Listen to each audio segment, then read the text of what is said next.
Assalamualaikum warahmatullahi wabarakatuh. Sobat Umbro Kisah, kita jumpa lagi di Mystery Zone. Dan untuk yang belum subscribe, silahkan subscribe dulu supaya tidak ketinggalan kisah-kisah kami selanjutnya.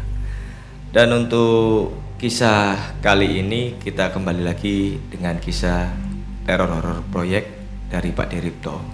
Ya Kang Surya? Iya.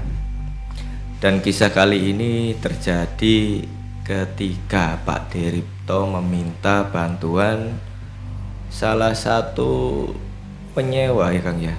Iya, operator alat Operator proyek. alat ya. Dan apa sih yang terjadi pada Pak Deripto dan rekan-rekannya pada masa itu ketika sedang mengerjakan proyek tersebut? Monggo Kang Surya dikisahkan untuk Sobat Umbro Kisah. Ya, ini kisah yang dialami Pak Deripto tahun sekitar 2013 kalau nggak salah katanya Pak Ceng. Ya, waktu itu memang dia dan rekan-rekannya dapat pekerjaan untuk saluran.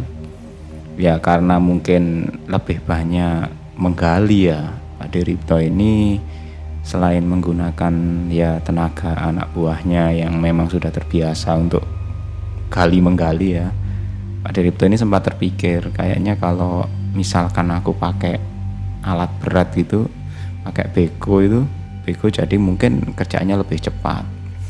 Tapi karena memang menurut Pak Deripto waktu itu lokasi proyeknya ya dekat dengan aktivitas tempat-tempat umum gitu ya, dia baru bisa beraktivitas itu seperti biasa harus malam hari nunggu aktivitas normal harian di tempat tersebut. Tempat umum itu bisa agak sepi, agak berkurang, dan sudah alat berat sudah bisa masuk ya, Pak Deripto mungkin sempat berpikir ke sana.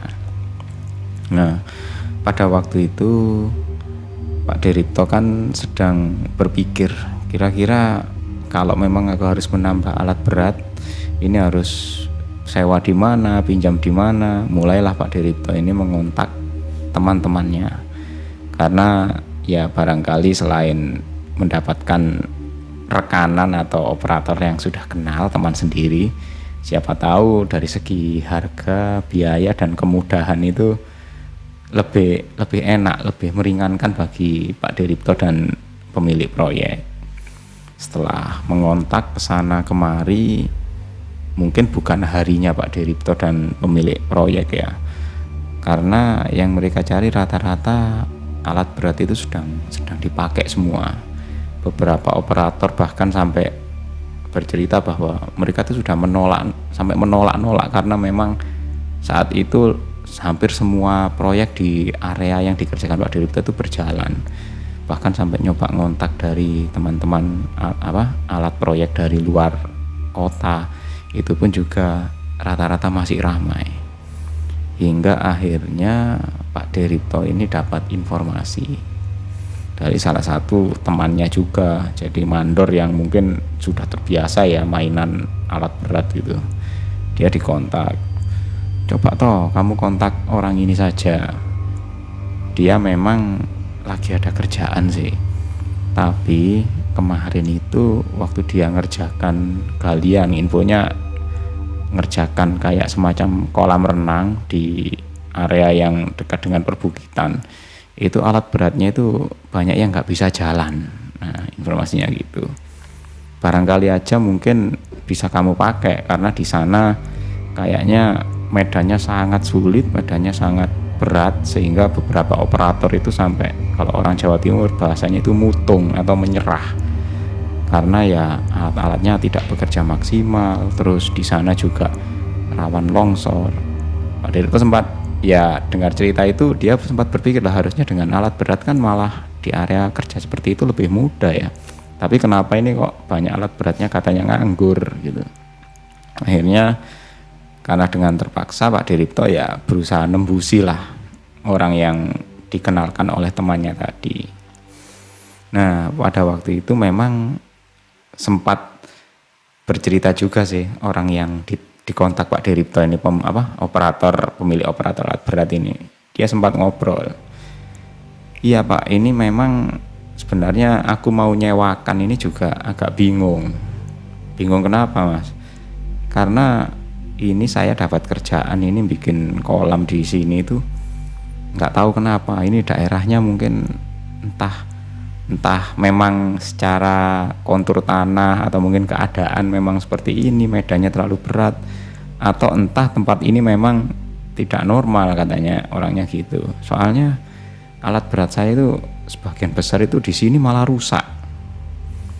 Ya justru setelah beberapa tak datangkan ini, saya datangkan sini malah banyak yang trouble. Tapi kalau misalkan sampean butuh ya enggak apa-apa, dipakai aja, nanti biaya sewanya sekian, nanti biar pengirimannya sekaligus operatornya dari saya semua. Oh ya sudah, butuh berapa sih? Ya sebenarnya butuh satu aja. Oh saya kira butuh banyak. Enggak, wong proyeknya kecil kata Pak Diripto. Ya akhirnya setelah sepakat nego harga, deal juga, Pak Diripto nggak sempat terpikir ya, orang ini mungkin entah waktu awal proyek ini dia berbuat apa, dia juga Pak Diripto nggak tahu, karena memang menurut cerita sih tempat awal alat berat dipakai operator itu di sana banyak yang trouble karena tempatnya bermasalah katanya. Ya Pak Diripto ambil ringan saja ya, mungkin di sana mungkin belum waktu awal proyek itu belum syukuran atau apa, jadi hal-hal seperti itu kan sering terjadi karena Pak Diripto juga ngalamin hal yang sama waktu dulunya gitu. Ya siapa tahu misalkan nanti alat-alatnya di sana nggak kena, siapa tahu kalau dibawa keluar dari proyek biasanya kena katanya Pak Diripto, itu biasanya bisa dipakai. Nah beneran. Nah Pak Diripto setelah berkomunikasi dengan orang itu, maka disewalah salah satu beko sekaligus operatornya juga, dan tarifnya sudah sepakat. Maka hari esoknya beko itu dikirim dengan truk khusus yang pengangkut untuk alat-alat berat itu. Nah Pak Diripto sambil menunggu, dia dapat info kalau kira-kira malam hari sudah sampai lah alat beratnya. Operatornya akan menyusul esok harinya gitu, karena ya selain dari luar kota juga perjalanan dan administrasi membawa alat berat mungkin butuh waktu gitu. Hingga akhirnya ketika menjelang siang Pak Diripto dapat telepon. Ini siapa lagi ini telepon? Awalnya hanya kayak dia tidak tahu ini nomornya siapa yang menelpon, tapi kok terus menerus gini, akhirnya diangkat sama dia. Usut punya usut, ternyata yang menelpon itu salah satu pengemudi kendaraan. Jadi dia itu yang membawa alat berat yang akan disewa Pak Diripto. Siang itu dia menelpon mengatakan bahwa mohon maaf Pak, saya mungkin agak terlambat, masih ada masalah. Kira-kira kalau saya mendatangkan alat berat ini malam, kira-kira orang-orang ada yang jaga nggak di tempat proyek? Oh iya ada, enggak masalah, datang malam pun saya tunggu, saya juga lembur kok kerjanya. Oh baik Pak, terima kasih. Nah Pak Diripto mikirnya, oh ini mungkin biasanya kalau hanya nelpon menanyakan datangnya malam, apakah di situ ada pekerja atau enggak, mungkin biasanya dia datang sendiri gitu. Mungkin nggak ada orang yang membantu ngarahkan ketika menurunkan alat berat atau gimana. Pikirannya Pak Diripto hanya seperti itu, sederhana saja gitu. Akhirnya dia pun di lokasi proyek sambil menunggu anak buahnya bekerja, mengatur anak buahnya melanjutkan pekerjaan. Pak Diripto menunggu sampai malam.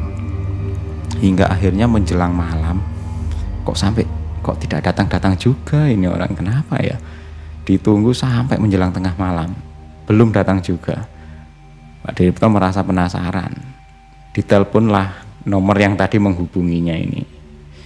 Ketika ditelepon, diangkat, orang yang di sana itu malah bercerita, Pak ini kayaknya saya tidak bisa ngirim hari ini.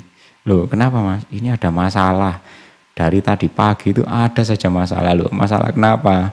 Ya ini sambil ngobrol gitu, ya nanti saya cerita lagi Pak ya, nanti saya telepon balik gitu. Pak Diripto cuma diem, ada apa ini ya? Kok kayaknya orangnya sibuk, di sana ramai gitu. Gak lama kemudian HP-nya berdering dan ternyata nomor itu tadi. Ya berceritalah pengemudi truk dan kayak bagian ngirim alat berat ini. Awalnya siang tadi itu dia sudah menaikkan alat berat ke kendaraan, dan dia sudah paham betul rute yang akan ditempuh menuju proyek Pak Diripto itu sudah dia pelajari betul-betul dari dari awal-awal sebelum keberangkatan. Jadi mencari di mana rute-rute yang boleh dilalui oleh kendaraan besar, kemudian juga yang sekiranya tidak membahayakan. Dia sudah paham betul. Sampai akhirnya entah apa yang terjadi ya. Ketika dalam perjalanan dia itu melewati jalan yang sudah dia prediksi sebelumnya. Dia sudah paham betul. Tapi di tengah perjalanan itu posisi beko yang dia angkut itu tersangkut kabel listrik, dan itu kondisinya sampai kabelnya nyaris putus, tapi ya masih selamat lah kondisinya. Akhirnya kendaraannya pun berhenti, ya orang-orang di tengah jalan sudah pada ribut semua karena memang si pengemudi ini kaget juga. Waktu lewat tadi perasaan kabelnya masih tinggi, begitu dia lewat bawah kabel kok orang-orang pada berteriak dan kabel itu sudah tersangkut kemuatannya, kontainernya trailernya itu. Mereka pun berhenti hingga akhirnya membetulkan kondisi itu dan melaporkannya ke petugas yang terkait. Dan menurut saksi mata orang yang di sana, tadi ketika truk itu lewat kok kabel itu juga ikut ya melandai katanya Pak Ceng. Ya ini sesuatu yang agak aneh sebenarnya, tapi ya pengemudi itu mikirnya ya sekedar kecelakaan biasa. Setelah itu selesai dan agak terhambat, dia berusaha menelpon Pak Diripto. Ada kendala, mungkin agak terlambat lah. Pak Diripto bisa menerima waktu siang hari ditelepon itu. Setelah semua selesai, dia lanjut lagi karena memang sebelumnya terhambat cukup lama.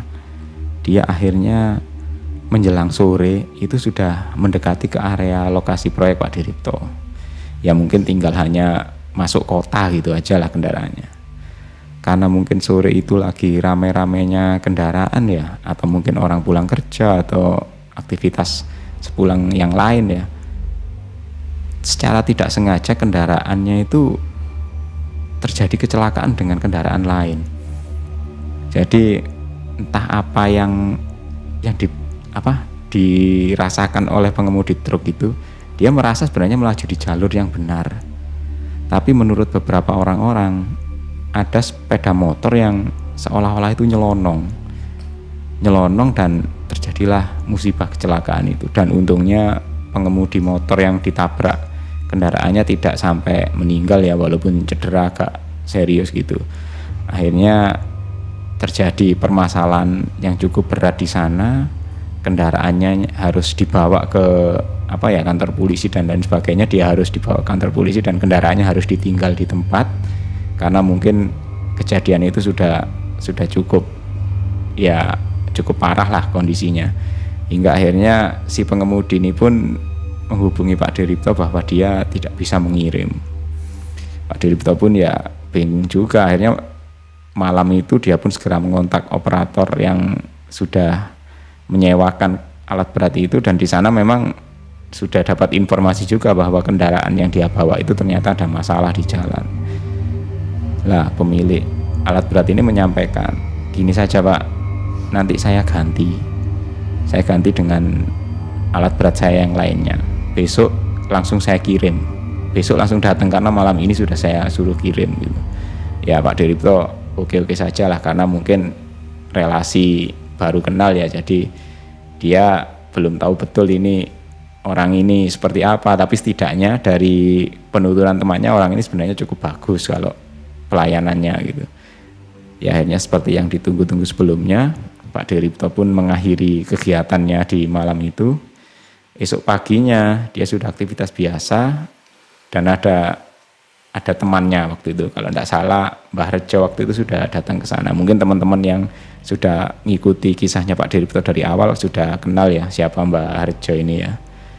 Nah ketika menjelang siang datanglah kontainer yang membawa alat berat. Jadi trailer yang membawa alat berat itu dia datang ke lokasi proyek, kemudian juga termasuk operatornya juga datang.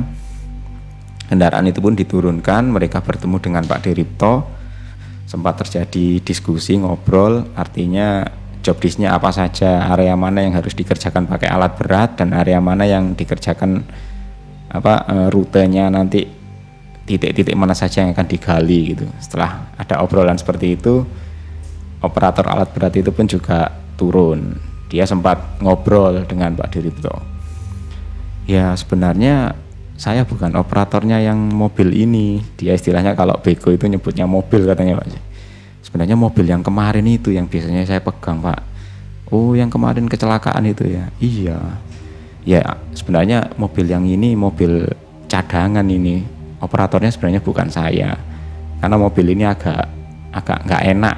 Mungkin sudah agak lama gitu. Tapi jangan khawatir Pak. Nanti kalau misalkan saya yang nangani bisa kok ini selesai sesuai target gitu. Akhirnya hari itu juga dia sudah memprediksi area kerjanya mana saja. Pengemudi operatornya alat berat ini pun mulai membawa kendaraannya ke tengah proyek. Nah, ketika kendaraan ini dibawa ke sana, semuanya berlangsung normal Pak Jack. Namun ketika dia sudah mulai menggali titik-titik yang diminta oleh Pak Deripto, aneh sekali kendaraan ini seperti ya menggali tapi tidak mampu gitu Pak Jack. Sepertinya tidak punya kekuatan gitu. Bahkan operatornya berkali-kali sampai berulang kali maju mundur, berusaha mengeruk tanah. Tapi ya justru sepertinya agak lemot gitu kendaraannya. Dia sampai heran berkali-kali. Apa mungkin karena saya tidak pernah pakai mobil ini ya? Dia pun terus mencoba sampai akhirnya dia pun turun ngobrol dengan Pak Deripto. Ini kayaknya kendaraannya ada masalah ini Pak. Loh kenapa Mas? Ya ini mungkin saya memang jarang pakai ini ya, biasanya yang pakai teman saya. Cuman entah kenapa kali ini kok saya pakai rasanya itu agak beda gitu. Pak Deripto sempat bingung juga dengan kondisi seperti ini. Apakah memang tidak dilihat dulu dari awal ya? Sebenarnya kalau sebelum berangkat itu dicek semua Pak, tapi kondisinya memang oke, memang sudah layak jalan. Tapi ya entah kenapa di sini tadi kok tidak bisa optimal ya kerjanya. Nah kebetulan sore itu Mbah Rejo kan ada di situ. Dia nyamperin, ada apa ini? Ini loh Mbah, alat beratnya ini kok katanya nggak optimal kerjanya. Ya operator ini merasa tidak enak juga, mungkin bisa jadi alat beratnya sebenarnya nggak ada masalah, tapi mungkin dia tidak terbiasa megang yang model seperti ini. Akhirnya dia bercerita, ya Mbah ini memang ada sesuatu kayaknya dengan alat ini, biasanya yang mengoperasikan teman saya gitu. Akhirnya Mbah Rejo setelah melihat kondisi, dia itu merasa tahu Pak Jack, ini sebenarnya bukan hanya permasalahan teknis, ini permasalahan non teknis juga, karena dia tahu kalau alat berat sampai ngadat seperti ini dan walaupun operatornya bukan yang biasanya ya, ini minimal setidaknya alat berat ini masih maulah dibikin untuk bekerja walaupun tidak bisa optimal gitu. Tapi kalau yang kali ini sepertinya ya sama sekali nggak mau kerja kayaknya. Akhirnya Mbah Rejo menyarankan, biasanya yang mengoperasikan mobil ini siapa? Teman saya Mbah. Oh ya sudah, temannya Saman kenapa kok nggak mau pakai alat ini? Dia akhirnya cerita, sebenarnya saya itu makainya alat yang kemarin Mbah, tapi alat kemarin itu di jalan tiba-tiba kecelakaan gitu. Nah ketika itu teman saya disuruh minta ngoperatori alat ini, dia itu nggak mau Mbah. Loh nggak mau kenapa? Ya nggak tahu, mungkin ada sesuatu, apakah bayarannya nggak cocok katanya Pak Dito gitu. Barangkali kalau bayarannya nggak cocok, minta sama mandornya ini biar ditambahin nanti. Ya itu nggak tahu saya Mbah, coba deh saya kontak. Nah Mbah Rejo itu sudah mewanti-wanti, Saman jangan pegang mobil ini deh Mas, nanti takutnya ada sesuatu. Mending teman Saman yang sudah biasa pegang mobil ini aja suruh ke sini, biar nanti masalah biaya diurus sama ini bos saya ini, sambil nunjuk Pak Deripto. Terus alat berat ini biarkan di sini, nanti saya yang ngurus. Mbahnya dulu ya mungkin karena Pak Deripto manggil Mbah Rejo itu Mbah ya, akhirnya operator yang masih muda itu ikut manggil Mbah juga. Mbahnya dulu pernah paham mesin-mesin gini.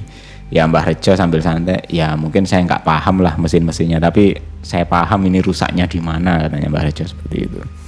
Akhirnya si orang ini pun bersedia untuk mengontak temannya. Sementara itu Mbah Rejo langsung mengajak Pak Deripto untuk ngobrol. Ya menurut mungkin penerawangan atau penglihatan versi Mbah Rejo ya, Pak Deripto itu dapat cerita. Sebenarnya kayak alat-alat berat ini kondisinya memang bukan baru, bukan pula rusak.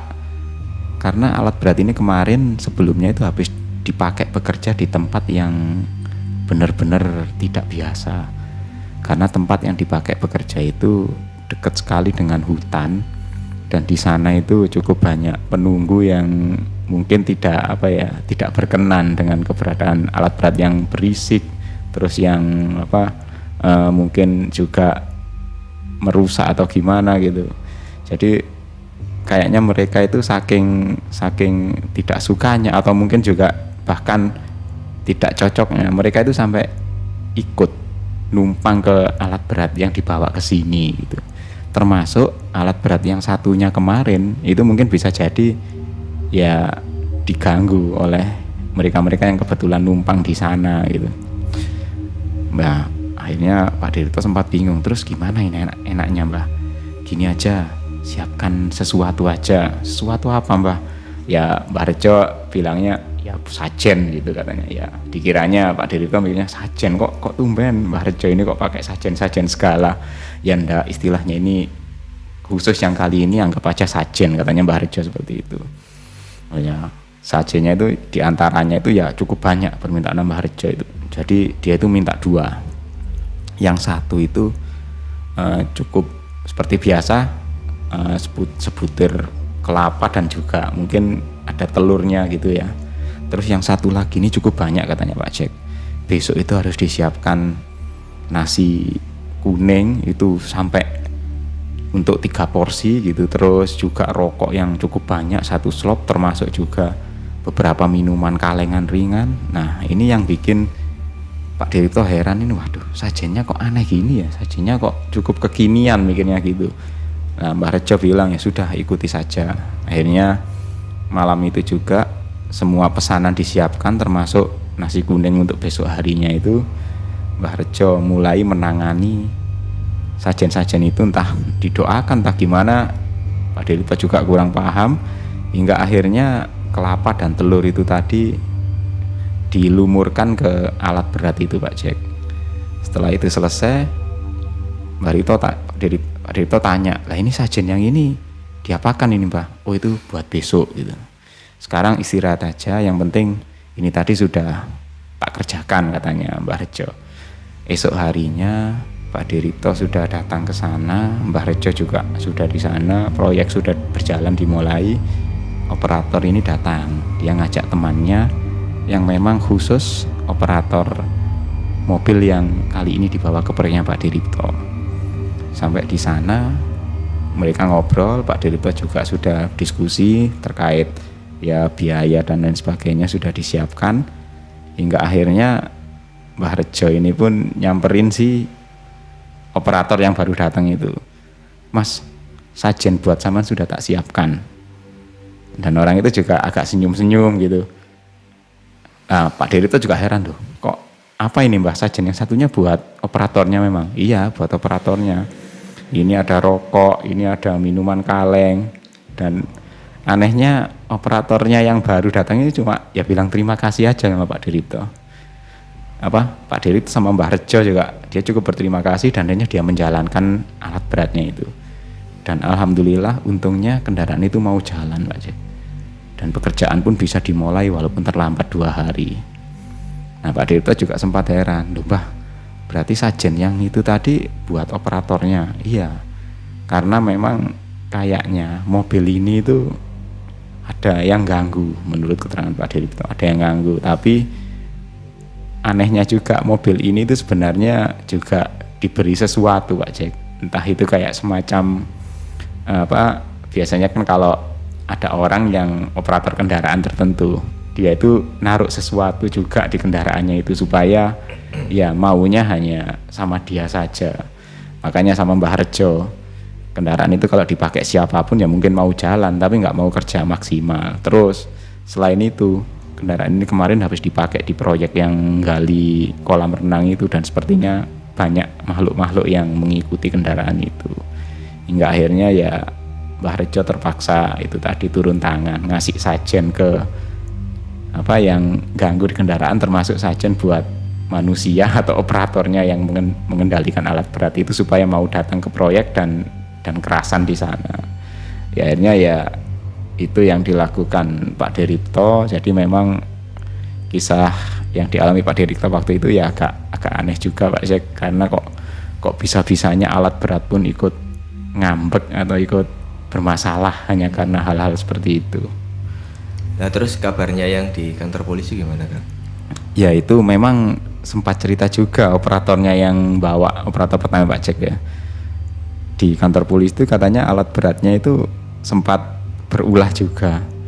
Jadi ya lampu warningnya itu menyala sendiri, bahkan kadang-kadang yang trailer truk yang membawa itu lampunya ikut menyala sendiri kadang-kadang ya, padahal di situ nggak ada petugas yang, nggak ada operator yang naik gitu kan. Setelah kejadian itu dibawa ke depannya pos polisi itu kendaraan ya, karena mungkin pertama ya permasalahannya tidak sampai menimbulkan korban jiwa, terus mungkin juga ditaruh di sana malah bikin penuhin parkiran, akhirnya dibolehkan dibawa pulang lagi ke proyek kendaraannya Pak Jack.